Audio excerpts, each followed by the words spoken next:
এই ডিআইজি মেহেদি ও মারুফের বিচার চাই অন্তর্বর্তীকালীন সরকারের উপদেষ্টার স্বরাষ্ট্র উপদেষ্টার কাছে।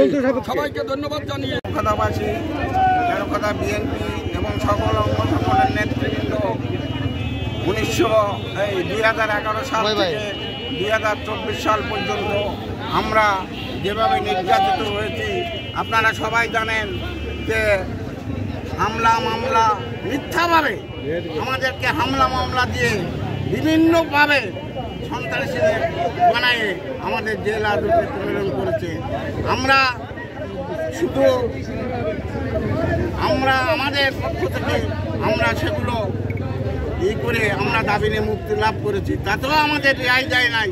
পরবর্তীতে বাড়িতে আসার পরেও আবারও সকালবেলা অনেককেই তারা এই পুলিশ প্রশাসন ধরে নিয়ে আসছে।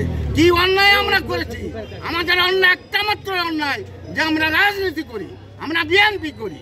আজকে বিএনপি করি, আজকে কথা বলছি, আজকে ধরে নি, আজকে ধরে না কেন? আজকে পুলিশ আমাদের ধরে না কেন? কিন্তু তখন আমাদের অন্যায় কি ছিল? অন্যায় ছিল একমাত্র যে আমরা রাজনীতি করি, আমরা বিএনপি করি, আমরা কোনো অন্যায় করি না।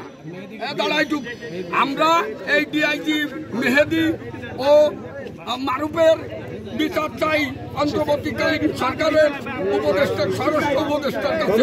সবাইকে ধন্যবাদ জানিয়ে আমার প্রত্যেকটা নেতা কর্মীর কাছে আমার একান্তভাবে আবেদন, আমাদের প্রিয় নেতা দেশ নেত্রী বেগম খালেদা জিয়া এবং আগামী দিনের ভবিষ্যৎ এদেশের প্রধানমন্ত্রী সেই তারেক রহমানের উদ্ধৃতি দিয়ে বলছি, তিনি বলেছেন সবাই শান্ত থাকুন, ধৈর্য ধরুন, কোন প্রকার কোন বিশৃঙ্খলার সৃষ্টি আপনারা করবেন না এবং কাউকে করতে দিবেন না।